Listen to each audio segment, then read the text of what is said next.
Hi hello welcome to my channel. இன்றைக்கி நம்ம வந்துட்டு ஈவினிங் ஸ்நாக்ஸ் ஒன்று சூப்பராக பண்ண போகிறோம். ஆனியன் ஆலு சமோசா இதை தான் நம்ம வீட்டில் பண்ண போகிறோம். வாங்க எப்படி பண்ணலான்னு பார்க்கலாம்.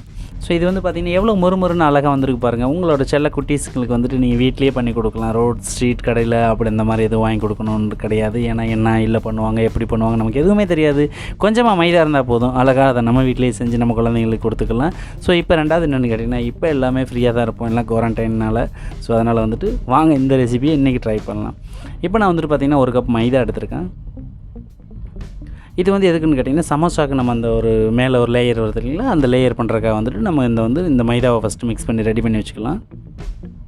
1/2 கப்பு, அதாவது 1 கப்பு மைதா ஆட் பண்ணேன். 1/4 கப்பு வந்து பார்த்திங்கன்னா நான் வந்துட்டு ஆட்டா ஆட் பண்ணியிருக்கேன். ஸோ இது ரெண்டும் எதுக்கு பண்ணுறோம் அப்படின்னா, நம்ம சாப்பிட்ற ஃபுட்டு எதுவாக இருந்தாலும் அது கொஞ்சம் ஆட்டா இருக்கிறதுனால ஒரு நல்ல விஷயம் தான், அது ஹெல்த்தி தான்.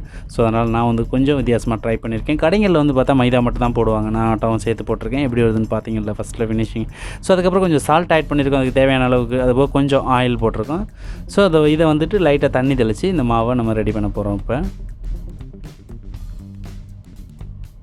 ஸோ இந்த மாவை வந்து மிக்ஸ் பண்ணி முடிச்சுட்டு நம்ம உடனே தேய்க்க முடியாது. ஸோ அதனால் வந்து பார்த்திங்கன்னா 20 மினிட்ஸ் மினிமம் வந்து ஊற வைக்கணும். இந்த மைதாவை ஊற வச்சா தான் உங்களுக்கு அந்த ஷீட் வந்து நம்ம தேய்ச்சி கரெக்டாக ப்ராப்பராக பண்ண முடியும். ஸோ அதனால் மாவை ஃபஸ்ட்டு மிக்ஸ் பண்ணுவோம், அதுக்கப்புறம் சமோசாவுக்கு வந்து நம்ம எப்படி ரெடி பண்ணலான்னு பார்க்கலாம். ஸோ இப்போ மாவு ரெடி ஆகிடுச்சு. ஃபஸ்ட்டு ஸ்டேஜ் வந்து பார்த்திங்கன்னா உங்களுக்கு இப்படி தான் இருக்கும். மாவு இந்த பொசிஷன் வந்துடும். இதை வந்து நம்ம ஒன்றுமே பண்ண முடியாது, தேய்ச்சி ரெடியாக இருக்குது, அவ்வளோதான். ஸோ இதை வந்துட்டு ஒரு நல்ல ஒரு காட்டன் வந்துட்டு ஈர துணியை வச்சு நம்ம வந்துட்டு மேலே போட்டு அப்படியே எடுத்து வச்சிடலாங்கிறது தான் என்னோடய ஐடியா. நீங்களும் அதே மாதிரி ஃப்ரிட்ஜ் இருந்துச்சுன்னா ஃப்ரிட்ஜில் டப்பர் வேரில் போட்டு ஃப்ரிட்ஜில் வச்சுக்கோங்க. ஸோ 20 மினிட்ஸ்க்கு அப்புறம் வந்து எடுத்து நம்ம யூஸ் பண்ணிக்கலாம். ஸோ அதுக்கு முன்னாடி வாங்க உள்ளே ஸ்டப் பண்ணுற வந்துட்டு அந்த மசாலா ரெடி பண்ணுறது எப்படிங்கிறத பார்க்கலாம்.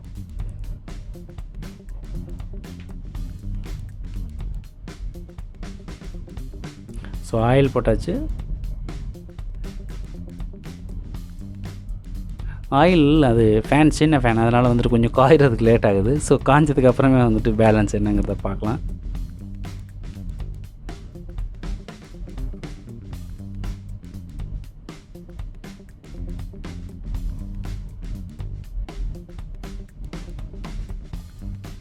கொஞ்சமே ஜீரா போட்டுக்கோங்க, ஜீரகம் ஆட் பண்ணுங்கள். ஜீரகம் பொரிஞ்சதுக்கு அப்புறம் வந்துட்டு நம்ம ஆல்ரெடி வெட்டி வச்சுருக்க வெங்காயத்தை போட்டுக்கலாம்.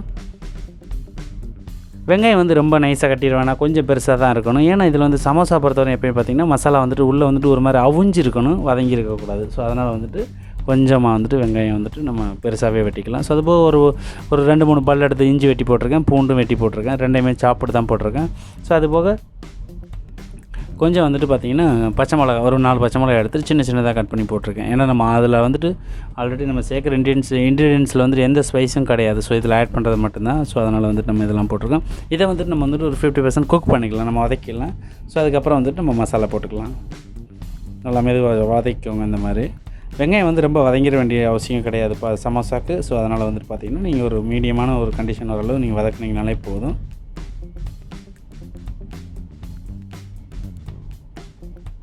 வதக்கிட்டே இருங்க. கீழே வந்து பார்த்திங்கன்னா நம்மளோட சேனலில் வந்து பார்த்திங்கன்னா சப்ஸ்கிரைபர்னு ஒரு பட்டன் இருக்கும், அதையும் மறக்காமல் கிளிக் பண்ணுங்கள். கூட இருக்க பெல் ஐக்கானே கிளிக் பண்ணுங்கள்.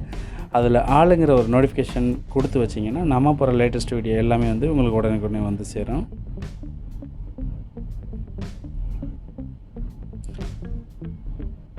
ஸோ இப்போ நமக்கு வந்து வெங்காயம் வந்து நல்லா வதக்கியாச்சுன்னு நினைக்கிறோம், வதக்கியாச்சு. ஸோ இதுக்கப்புறம் நம்ம இதில் என்ன போட போகிறோம்னா, நம்ம ஆல்ரெடி கட் பண்ணி பாயில் பண்ணி வச்சுருக்க கேரட், பீன்ஸ், கொஞ்சமாக பட்டாணி அதில் நான் சேர்த்துருக்கேன். ஸோ அதே மாதிரி வீட்டில் இருந்துச்சுன்னா நீங்கள் சேருங்க, இல்லைன்னா கேரட் பீன்ஸ் மட்டும் போடுங்க.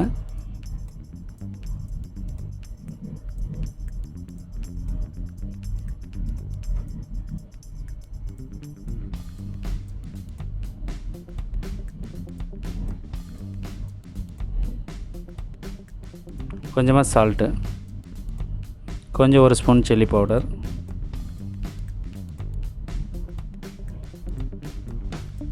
கால் டேபிள் ஸ்பூன் வந்துட்டு மஞ்சத்தூள்,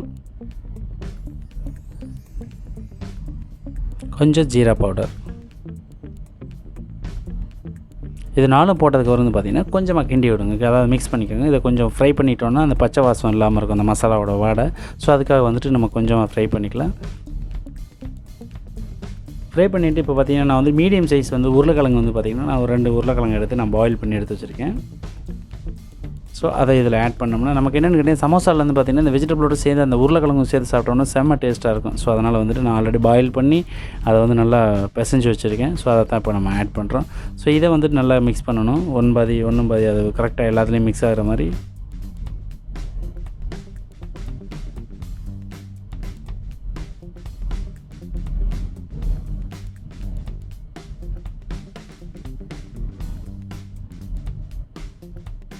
இப்போ நமக்கு வந்து சமோசாவுக்கு தேவையான எல்லாமே நம்ம ரெடி பண்ணியாச்சு. ஸோ இந்த அளவுக்கு வந்துட்டு நல்லா மிக்ஸ் பண்ணுங்கள். அப்போ தான் வந்துட்டு பார்த்திங்கன்னா நமக்கு சாப்பிடும்போது சால்ட்டு ஸ்பைஸ் எல்லாம் உப்பு காரம் எல்லாமே வந்துட்டு ஒரே மாதிரி நமக்கு வந்துட்டு கிடைக்கும். ஸோ அதனால் நல்லா மிக்ஸ் பண்ணிக்கோங்க. உருளைக்கிழங்கு ரொம்ப பெருசாக போட்டுற வேண்டாம். ஸோ இந்த மாதிரி இருந்துச்சுன்னா நம்ம ஸ்டஃப் பண்ணும்போது ரொம்ப ஈஸியாக இருக்கும். உள்ளே வச்சு நம்ம ஃபோல்டு பண்ணுறோம்னா அது வந்து ரொம்ப ஈஸியாக இருக்கும். இப்போ ஆல்ரெடி நம்ம சொன்ன மாதிரி அந்த மாவு வந்துட்டு ரெடியாக இருக்குது. ஸோ இப்போ வந்துட்டு நம்ம அதை அப்படியே கொஞ்சமாக மாலிஷ் பண்ணி நம்ம எடுத்து அப்படியே யூஸ் பண்ண வேண்டியதுதான்.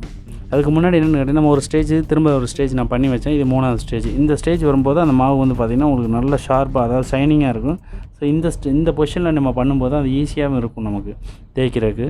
ஸோ அதனால் 3வது டைம் வந்து நம்ம போட்டுட்டு அதுக்கப்புறம் தான் இதை வந்து நம்ம உருண்டையாக பிடிக்க போகிறோம். உங்களால் எவ்வளோ வந்துட்டு நல்லா சாஃப்டாக மேட்ச் பண்ண முடியுமோ அந்தளவுக்கு நல்லா அது பாலிஷ் பண்ணிங்கன்னா பண்ண தான் உங்களுக்கு வந்துட்டு அந்த ஷீட் வந்து நல்லா ஷைனிங் இருக்கும் தேய்க்கும்போது. இப்போ பாருங்கள், ஃபஸ்ட்டு பார்த்ததுக்கு எவ்வளோ ரஃப்பாக இருந்துச்சு, இப்போ எவ்வளோ சாஃப்ட்டாக இருக்குது பார்த்திங்களா. ஸோ இந்த மாதிரி வர அளவுக்கு நீங்கள் இதை ஊற வச்சு நீங்கள் பண்ணிங்கன்னா தான் நல்லாயிருக்கும். ஸோ அதுக்கப்புறம் நம்ம என்ன பண்ண போகிறோம்னா, இப்போ பிணைஞ்சு எடுத்து வச்ச மாவு வந்துட்டு நம்ம வந்துட்டு பார்த்திங்கன்னா ஒரு 8 பீஸ் வந்து நம்ம பிடிச்சி வச்சாச்சு. இதை வந்து நம்ம ஒரு ஷேப்பில் தேய்க்கணும். அது என்ன ஷேப்னா ரவுண்டாக தேய்க்கலாம். ஆனால் பட் பார்த்திங்கன்னா வேஸ்டேஜ் ரொம்ப கூட வரும். ஸோ அதனால் வந்துட்டு நான் வந்து ஓவல் ஷேப்பில் தேய்ப்பேன். ஸோ இந்த மாவு வந்து ஓவல் ஷேப் தேய்ச்சா தான் வந்து பார்த்திங்கன்னா நமக்கு வந்துட்டு கொஞ்சம் ஈஸியாக இருக்கும். நமக்கு வந்து வேஸ்டேஜ் கம்மியாக வரும். ஸோ அதனால் அந்த ஓவல் ஸ்டேஜ் தேய்ச்சிங்க அப்படின்னா ஸோ அது உங்களுக்கு பார்க்கும்போது தெரியும் உங்களுக்கு எப்படி தேய்க்கிறதுன்னு சொல்லிட்டு. நீங்களும் அதே மாதிரி பாருங்கள். கொஞ்சமாக மாவு போட்டு ஸோ ஒரு மீடியம் சைஸ் ரவுண்டு தேய்ச்சிட்டு அதுக்கப்புறம் ஒரே சைடு தேய்ச்சோம் அப்படின்னா அந்த லென்த் வந்துடும் நமக்கு. ஸோ சீட் வந்து கொஞ்சமாக அந்த ரொம்ப நைஸாக இருந்துடக்கூடாது. கொஞ்சம் திக்னஸ் இருக்கணும். திக்னஸ் இருந்தால் தான் உங்களுக்கு வந்து பார்த்திங்கன்னா அது மடிக்கும்போது அந்த ஸ்டஃப்னஸும் சாப்பிடும்போது அந்த கிரிப்னஸும் இருக்கும். ஸோ அதனால் இந்த மாதிரி தேய்ச்சிக்கோங்க.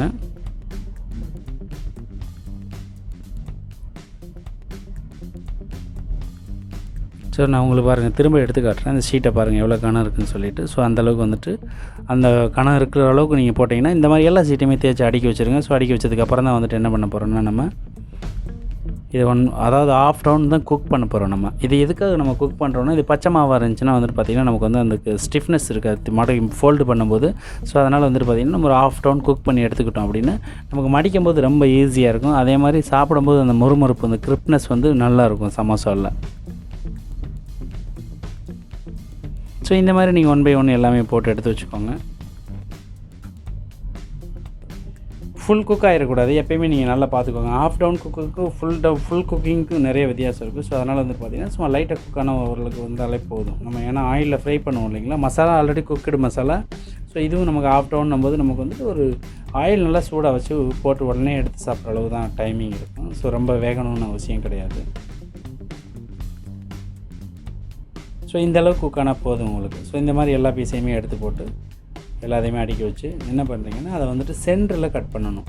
ஸோ இப்போ நான் கட் பண்ணுறேன் இல்லைங்களா, இந்த மாதிரி கட் பண்ணிங்கன்னா ஒரு ஷீட்டை வந்து நம்ம 2 இதுக்கு வந்து நம்ம யூஸ் பண்ணிக்கலாம். ஸோ இந்த மாதிரி கட் பண்ணி எடுத்து வச்சுக்கிட்டிங்கன்னா உங்களுக்கு ரொம்ப ஈஸியாக இருக்கும். அதுபோல் வந்து பார்த்திங்கன்னா கொஞ்சமாக ஒரு சின்ன பவுலில் வந்துட்டு மைதா எடுத்து மைதாவில் வந்து தண்ணியை ஊற்றி கொஞ்சம் மிக்ஸ் பண்ணி எடுத்து பேஸ்ட் மாதிரி கலக்கி வச்சுக்கிட்டிங்கன்னா அந்த ஃபோல்டிங் பொசிஷன் அந்த ஜாயிண்ட்டில் வந்துட்டு நம்ம அப்ளை பண்ணிவிட்டு அதுக்கப்புறம் தான் இந்த மாதிரி நம்ம மடிக்கணும். அப்போ தான் வந்து பார்த்திங்கன்னா நம்ம போடுற போது ஆயிலில் போடும்போது பிரிஞ்சு வராமல் இருக்கும். அதுக்காக தான் இது பண்ணுறது. ஸோ எல்லாத்துலேயும் வந்து பார்த்திங்கன்னா ஒரு 1.5 ஸ்பூன் அளவு நான் வைக்கிறேன். ஸோ வச்சு நம்ம அப்படியே வந்துட்டு எப்படி மைதா நான் பேஸ்ட் பண்ணி வச்சுருக்கேன் அந்த பேஸ்ட் எப்படி நான் இதில் அப்ளை பண்ணுறேங்கிறத நீங்கள் பாருங்கள். ஸோ இந்த மாதிரி சுற்றி வர அப்ளை பண்ணிவிட்டு ஸோ அதுக்கப்புறம் தான் நம்ம ஃபோல்டு பண்ண போகிறோம். அவ்வளவு தாங்க. எப்படி மடிச்சுன்னு பார்த்தீங்களா, ரொம்ப ஈஸியாக இருக்கும் இது. ஸோ இந்த மாதிரி ட்ரை பண்ணிங்கன்னா உங்களுக்கு ஆயில் உள்ளே போகாதுங்க. நம்ம ப்ரிப்பேர் பண்ணும்போது பொரிக்கும் போது வந்து பார்த்திங்கன்னா ஆயில் அதிகமாக உள்ளே போகாது. அந்த 3 கார்னர் ஜாயிண்ட்ஸ் வந்து நமக்கு பர்ஃபெக்டாக ஃபிட் ஆகிருக்கும். ஸோ அது ரொம்ப முக்கியம். இல்லைன்னா என்னென்னு கேட்டிங்கன்னா நம்ம பொரிக்கும் போது ஆயில் ஃபுல்லாக உள்ளே போயிடும். ஸோ அதுக்கப்புறம் நம்மளால் வந்துட்டு அதை பேலன்ஸ் பண்ண முடியாது. ஸோ இந்த மாதிரி அந்த ஜாயின் பாருங்கள், கீழ் சைடு மேல் சைடு எல்லாம் ஃபுல்லுமே வந்துட்டு பார்த்திங்கன்னா அந்த நம்ம ஆல்ரெடி இந்த மைதாவை வந்து கொஞ்சம் கரைச்சி வச்சுருக்கோம் தண்ணியில். ஸோ அதை வந்து அப்ளை பண்ணிட்டு பண்ணும்போது வந்து பார்த்திங்கன்னா அது வந்துட்டு ஒட்டிக்கும். ஸோ அதுக்காகத்தான் நம்ம அதை பண்ணுறது. அதே மாதிரி நீங்கள் எடுத்துகிட்டு ஃபுல்லாக வந்துட்டு அந்த மிக்சர் பட்டின மாதிரி எப்படி மடிக்கிற அந்த ஒரு மாதிரி ஸ்கொயர் டைப்பில் சுற்றி விட்டு நீங்கள் அதுக்கப்புறம் உள்ளே சொருகி அதுக்கப்புறம் இதை ஃபோல்டு பண்ணிங்கன்னா உங்களுக்கு ரொம்ப ஈஸியாக இருக்கும். அது அந்த எட்ஜில் வந்து லைட்டாக எடுத்துருந்துச்சுன்னா லைட்டாக அந்த விரலை வச்சு அப்படி அமைக்கி விட்டிங்க அப்படின்னாலே உங்களுக்கு சூப்பராக வரும். பார்த்தீங்களா, இப்போ நான் பண்ணுற மாதிரி பண்ணிங்கன்னா அழகாக வரும் உங்களுக்கு. பார்த்துக்கோங்க. இதில் வந்துட்டு நமக்கு ஆயில் எப்பயுமே உள்ளே போகாது. சரி, அந்த மாதிரி நம்ம ஒரு 5 பீஸ் போட்டோம். இதை வந்து நம்ம ஃபஸ்ட்டு ஃப்ரை பண்ணி பார்க்கலாம் எப்படி வருதுன்னு சொல்லிவிட்டு. ஆயில் சூடாக இருக்க ஆயிலில் வந்து நம்ம ஆல்ரெடி போட்டு வச்சுருக்க சமோசாவை நம்ம உள்ளே போட்டுக்கிட்டுருக்கோம். ஸோ இப்போ வந்துட்டு சூடான சுவையான சமோசா நம்ம பண்ணிக்கிட்டு இருக்க சமோசா வந்து இப்போ நம்ம பிளேட்டுக்கு வரப்போகுது. ஸோ இதே மாதிரி நீங்களும் வீட்டில் ட்ரை பண்ணி பாருங்கள். ஸோ ட்ரை பண்ணி பார்த்துட்டு வீட்டில் என்ஜாய் பண்ணி சாப்பிடுங்க. ஸோ இந்த வீடியோ பாருங்கள், பார்த்ததுக்கு ரொம்ப நன்றி. அது இல்லாமல் நம்ம சேனலில் வந்து பார்த்திங்கன்னா இந்த மாதிரி நிறைய குக்கிங் வீடியோஸ் வந்துக்கிட்டு இருக்குது. ஸோ நிறைய பேர் பார்க்குறாங்க. உங்களோட ஃபீட்பேக் என்னங்கிறத என்னோடய கமெண்ட் செக்ஷனில் கமெண்ட் பண்ணிங்கன்னா நான் நெக்ஸ்ட்டு போடுற வீடியோக்கு வந்து எனக்கு வந்து அது ஒரு பூஸ்டப்பாக இருக்கும். ஸோ ஒரு தம்ப் பண்ணுங்கள், ஒரு லைக் பண்ணுங்கள் அந்த வீடியோவை. இந்த வீடியோ பிடிச்சிருந்துச்சுன்னா லைக் பண்ணுங்கள். ஸோ இந்த வீடியோ பிடிச்சிருந்துச்சுன்னா லைக் பண்ணுங்கள், உங்கள் ஃப்ரெண்ட்ஸுங்களுக்கு ஷேர் பண்ணுங்கள். மறக்காமல் நம்ம சேனலை ஃபஸ்ட் டைம் பார்க்குறவங்களா இருந்தீங்கன்னா சப்ஸ்கிரைப் பண்ணி வைங்க, கூட இருக்க பெல் ஐக்கானை கிளிக் பண்ணி வைங்க. நம்ம போடுற லேட்டஸ்ட் வீடியோ எதுவாக இருந்தாலும் உங்களுக்கு வந்து உடனே அப்டேட் ஆகும். இப்போ பாருங்கள் எவ்வளோ சூப்பராக வந்துட்டு பார்த்தீங்களா, அது அப்படியே பொரிஞ்சிருச்சு பாருங்கள்.